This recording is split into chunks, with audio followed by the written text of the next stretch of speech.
Okay, so hi all, welcome to ACB academy. എല്ലാവർക്കും ACB അക്കാഡമിയുടെ പുതിയ വീഡിയോയിലേക്ക് സ്വാഗതം. നമുക്ക് അറിയാവുന്ന പോലെ തന്നെ NDPCയുടെ ഗ്രാജുവേറ്റ് എക്സാംസ് എല്ലാം ഒരുപാട് പേര് ഇപ്പോൾ കംപ്ലീറ്റ് ചെയ്ത് കഴിഞ്ഞു. അപ്പോൾ എല്ലാവർക്കും ഇതിന് കൺഫ്യൂഷൻ ആണ്, ഏകദേശം എത്രയായിരിക്കും ഇതിന്റെ റേഞ്ച് കട്ട് ഓഫ് വരിക, അല്ലെങ്കിൽ സേഫ് സ്കോർ. നിങ്ങളിപ്പോൾ അറ്റംപ്റ്റ് ചെയ്തപ്പോൾ നോർമൽ നമ്മൾ എത്രയാണ് സ്കോർ ചെയ്യേണ്ടതെന്നുള്ളതൊക്കെ ഇപ്പോൾ ഒരുപാട് പേർക്ക് എക്സാം കംപ്ലീറ്റ് ചെയ്തപ്പോൾ ഒരു ഡൗട്ടും കാര്യങ്ങളൊക്കെ ഉണ്ടായിരിക്കും അല്ലേ. സോ അടുത്ത നമ്മുടെ UG എക്സാംസിനൊക്കെ വേണ്ടി ഒരുപാട് പേര് പ്രിപ്പയർ ചെയ്യുന്നുണ്ടായിരിക്കും. അപ്പോൾ അതുമായിട്ട് ബന്ധപ്പെട്ട അനാലിസിസ് ആണ്. നമുക്ക് അറിയാവുന്ന പോലെ തന്നെ എല്ലാ കാര്യങ്ങളെ കുറിച്ചും ഡീപ്പായിട്ട് അങ്ങനെ ഒരു കറക്റ്റ് ആയിട്ടുള്ള ഒരു കട്ട് ഓഫോ കാര്യങ്ങൾ നമുക്ക് പറയാൻ പറ്റില്ല എന്നുണ്ടെങ്കിൽ പോലും ക്വസ്റ്റ്യൻസിന്റെ ഒരു ഡിഫിക്കൽട്ടി ലെവലും ആൻഡ് ലാസ്റ്റ് ഇയറിൽ അവർ വന്നിരിക്കുന്ന റേഞ്ചും ഒക്കെ വെച്ചിട്ട് ആൻഡ് ഒരു ആവറേജ് നമുക്കറിയാം എത്ര പേര് എക്സാം അറ്റൻഡ് ചെയ്തു, അല്ലെങ്കിൽ എത്രത്തോളം അറ്റൻഡൻസ് വന്നു, ഇതൊന്നും കൃത്യമായിട്ട് വന്നിട്ടില്ല. ഇവൻ ആൻസർ കീ പോലും നമുക്ക് എന്തിട്ടില്ല, ഔട്ട് ആയിട്ടോ കാര്യങ്ങളോ ഒന്നും ഇല്ല അല്ലെ.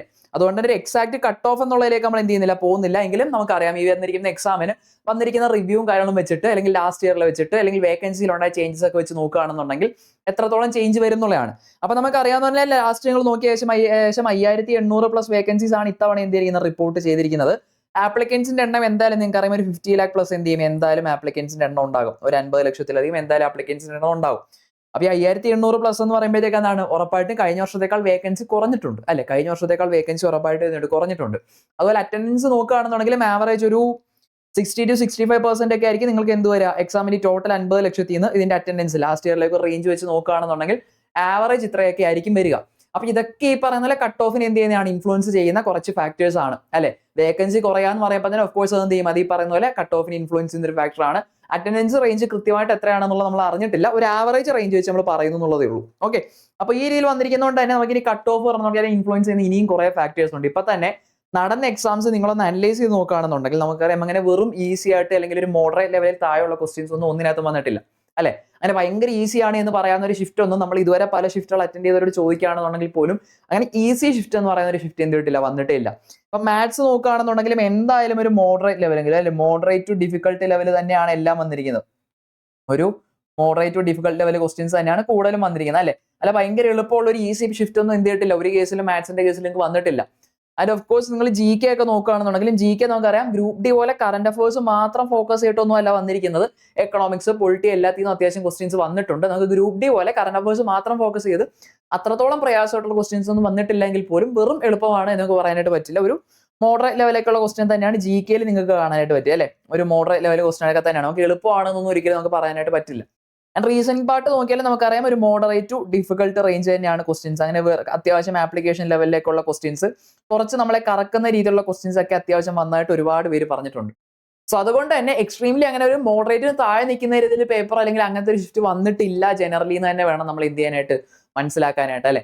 അപ്പോൾ ഓൾറെഡി നിങ്ങൾക്കറിയാം വേക്കൻസിയുടെ കേസിൽ ഓൾറെഡി ഒരു ചെറിയ കുറവുണ്ടായിട്ടുണ്ട്. നമുക്കറിയാം ഇപ്പൊ നിങ്ങൾ കൂടുതലായിട്ട് അപ്ലൈ ചെയ്യുന്ന ചെന്നൈ സോൺ ഒക്കെ നോക്കുകയാണെങ്കിൽ പോലും ഏകദേശം പകുതിയല്ല, അതിൽ കുറവാണ്. കഴിഞ്ഞ വർഷം റിപ്പോർട്ട് ചെയ്ത വേക്കൻസി വെച്ച് നോക്കുമ്പോൾ ഏകദേശം 4 വേക്കൻസി വന്നിട്ടുള്ളൂ അല്ലെ. പക്ഷെ ചിലയിടത്ത് മാറി വന്നിട്ടുണ്ട്, ചിലയിടത്ത് കൂടിയിട്ടുണ്ട്.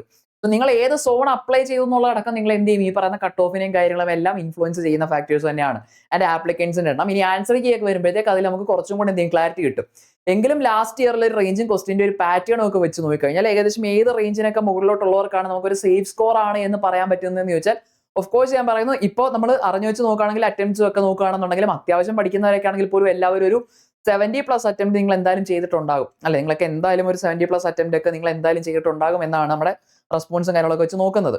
സോ ഒരു 75, നിങ്ങളിപ്പോൾ ഒരു ജനറൽ കാറ്റഗറി ആണെന്നുണ്ടെങ്കിൽ ഒരു 75 to 80 ഒക്കെയാണ് നിങ്ങൾ ചെയ്തിട്ടുള്ളതെന്നുണ്ടെങ്കിൽ ഉറപ്പായിട്ടും എന്ത് ചെയ്യാം, നിങ്ങൾക്ക് ഒരു സേഫ് സ്കോർ ആയിട്ട് നിലവിൽ അല്ലെങ്കിൽ ലാസ്റ്റ് വന്നിരിക്കുന്ന റേഞ്ച് ഒക്കെ വെച്ച് നിങ്ങൾക്ക് എന്ത് ചെയ്യാം, എക്സ്പെക്ട് ചെയ്യാനായിട്ട് പറ്റും അല്ലെ. ഞാൻ നോർമലൈസ് അല്ല, നിങ്ങളുടെ റോ മാർക്കിന്റെ കേസാണ് പറയുന്നത്.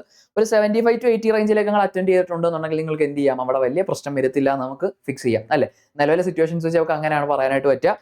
അതിന്റെ ഒരു OBC കാറ്റഗറി ഒക്കെ ആണെന്നുണ്ടെങ്കിലും ഒരു 70 റേഞ്ചിലൊക്കെ ഉണ്ടെന്നുണ്ടെങ്കിൽ നിങ്ങൾക്ക് എന്ത് ചെയ്യാം, അത് ഏകദേശം ഒരു സേഫ് സ്കോർ ആയിട്ട് ഒരു 70+ ഒക്കെ ഉണ്ടെന്നുണ്ടെങ്കിൽ നമുക്ക് എന്ത് ചെയ്യാം, അതൊരു സേഫ് സ്കോർ ആയിട്ട് നമുക്ക് എന്ത് ചെയ്യാം, നമുക്ക് അനലൈസ് ചെയ്യാനായിട്ട് പറ്റും. ആൻഡ് നിങ്ങൾ SC/ST കാറ്റഗറി ഒക്കെ ആണ് വരുന്നതെന്നുണ്ടെങ്കിൽ ഓഫ് കോഴ്സ് ഒരു 60+ ഒക്കെ ഉണ്ടെന്നുണ്ടെങ്കിൽ നിങ്ങൾക്ക് എന്ത് ചെയ്യാം, നിങ്ങൾക്ക് അവിടെ വലിയ പ്രശ്നം വരില്ല എന്ന് നമുക്ക് എന്ത് ചെയ്യാം, അസ്യൂം ചെയ്യാം.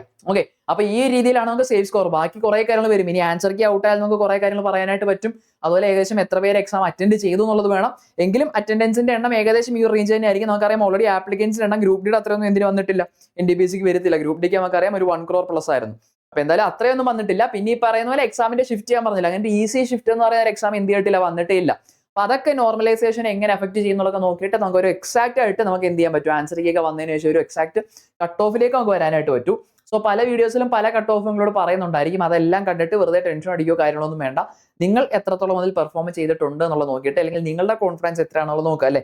ഏകദേശം ഈ ഒരു റേഞ്ച് ആയിരിക്കും എന്നുള്ളത് മാത്രം ജസ്റ്റ് ഒന്ന് മൈൻഡിൽ വെച്ചാൽ മതി. അത് വെച്ചിട്ട് നിങ്ങൾ എന്ത് ചെയ്യുക, നിങ്ങൾ അടുത്ത റൗണ്ടിലേക്കുള്ള പ്രിപ്പറേഷൻസ് നിങ്ങൾ സ്റ്റാർട്ട് ചെയ്യുക എന്നുള്ളത് വളരെ ഇമ്പോർട്ടന്റ് ആണ്. ഓക്കെ, സോ ഓൾറെഡി നമ്മുടെ NTPC അടുത്ത് വരാൻ പോകുന്ന UG എക്സാംസിന്റെ ബാച്ച് ഓൺഗോയിങ് ആണ്. അത് കൂടാതെ ഇനി അങ്ങോട്ട് വരാൻ പോകുന്ന 2026-27 ഈ വർഷം നിങ്ങൾക്ക് കിട്ടിയില്ല എന്നുണ്ടെങ്കിലും വിഷമിക്കേണ്ട യാതൊരു കാര്യമില്ല. ഓക്കെ, ഏതെങ്കിലും രീതിയിൽ നിങ്ങൾക്ക് വിചാരിച്ച പോലെ പെർഫോം ചെയ്യാനായിട്ട് പറ്റിയില്ല, അല്ലെങ്കിൽ മറ്റെന്തെങ്കിലും ഇഷ്യൂസ് ഒക്കെ ഉണ്ടെന്നുണ്ടെങ്കിൽ ഉറപ്പായിട്ടും ഇപ്പോൾ നിങ്ങൾക്ക് പഠിച്ചതിന്റെ ഒരു സ്ട്രോങ് ബേസ് നിങ്ങളുടെ കയ്യിൽ ഉണ്ടല്ലോ. നിലവിൽ എക്സാമിന് പഠിച്ചത് നിങ്ങൾക്ക് ഒരു സ്ട്രോങ് ബേസ് ആയിട്ട് അവിടെ ഉണ്ടായിരിക്കും. അത് വെറുതെ വേസ്റ്റ് ചെയ്യരുത്. ആ ഒരു സ്ട്രോങ് ഫൗണ്ടേഷൻ വെച്ചിട്ട് നല്ല രീതിയിൽ നമുക്ക് എന്ത് ചെയ്യാം, നെക്സ്റ്റ് ഇയറിലെ NTPC എക്സാംസിന് വേണ്ടിയിട്ട് നല്ല അടിപൊളിയായിട്ട് നമുക്ക് പ്രിപ്പയർ ചെയ്യാനായിട്ട് പറ്റും അല്ലേ.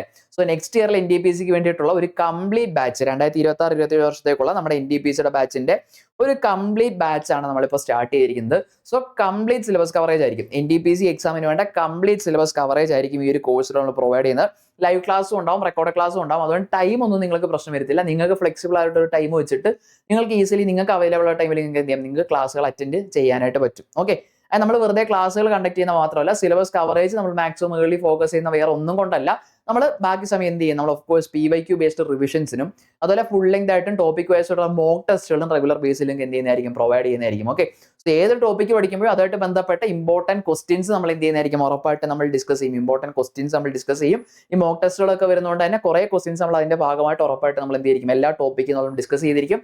ആൻഡ് ഏതൊക്കെ ഏരിയാസിലാണ് നമ്മൾ വീക്ക്, എവിടെയൊക്കെയാണ് കുറച്ചുകൂടി ഇമ്പ്രൂവ്മെന്റ് വേണ്ടതെന്നൊക്കെ ഉള്ളത് നമുക്ക് എന്ത് ചെയ്യാനായിട്ട് പറ്റും, ഇത് അറ്റൻഡ് ചെയ്യുന്നതിലൂടെ നമുക്ക് മനസ്സിലാക്കാനായിട്ട് പറ്റും. ആൻഡ് കറന്റ് അഫേഴ്സിന് നിങ്ങൾക്ക് എന്തുണ്ടാവും, സ്പെഷ്യൽ സെക്ഷൻസ് ഉണ്ടായിരിക്കും, മെന്റർഷിപ്പ് സപ്പോർട്ടും ഒക്കെ നമ്മൾ എന്ത് ചെയ്യുന്നതായിരിക്കും, പ്രൊവൈഡ് ചെയ്യുന്നതായിരിക്കും. ഓക്കെ, സോ നെക്സ്റ്റ് ഇയറിൽ NTPCക്ക് വേണ്ടിയിട്ടുള്ള ഒരു കംപ്ലീറ്റ് ബാച്ച് ആണ്. ഏതെങ്കിലും രീതിയിൽ ഈ വർഷത്തെ എക്സാം നിങ്ങൾ വിചാരിച്ച പോലെ പെർഫോം ചെയ്യാൻ പറ്റിയില്ല, അല്ലെങ്കിൽ അടുത്ത വർഷത്തെ എക്സാം എഴുതാൻ ആഗ്രഹിക്കുന്ന ഒരു ഫ്രഷർ ആണ് നിങ്ങൾ എന്നൊക്കെ ഉണ്ടെന്നുണ്ടെങ്കിൽ നിങ്ങൾക്ക് വേണ്ടിയിട്ടുള്ള നമ്മുടെ കംപ്ലീറ്റ് ബാച്ച് ആണ് നമ്മുടെ NTPC ബാച്ച് എന്ന് പറയുന്നത്. സോ എത്രയും വേഗം അതിലേക്ക് അഡ്മിഷൻസ് എടുക്കുക.